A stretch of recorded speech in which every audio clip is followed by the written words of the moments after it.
Light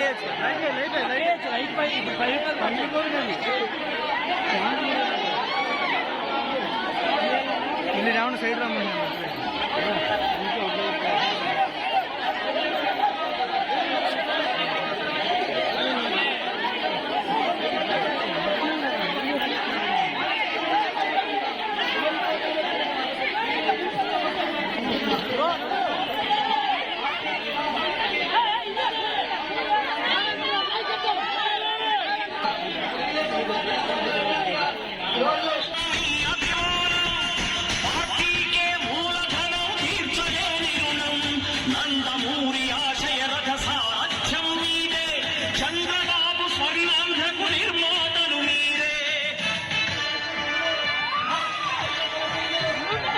తగ్గాయా?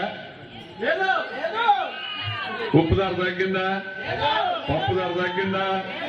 నూనె ధర తగ్గిందా? బట్టల ధరలు తగ్గాయా? చెప్పుల ధరలు తగ్గాయా? మరి కరెంట్ ధర తగ్గిపోయిందంటే ఎన్నిసార్లు బాధాడు? 9 సార్లు బాధాడు కరెంటు బాధడు అని చెప్పి మీకు అందరికీ నేను మనవి చేస్తున్నాను. బాగా కొట్టగానే మైక్లు మార్గానే వెళ్ళిపోస్తాడు ఇదిలోకి.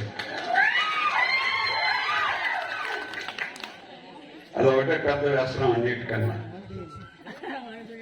అందుకని మొహమాటం పడలేదు. ఆ ఎవరి వ్యసనాలు అనుకుంటే నాకు రాజకీయ వ్యసనం ఉంది. 100 రూపాయల ధర 250 అయిపోయింది.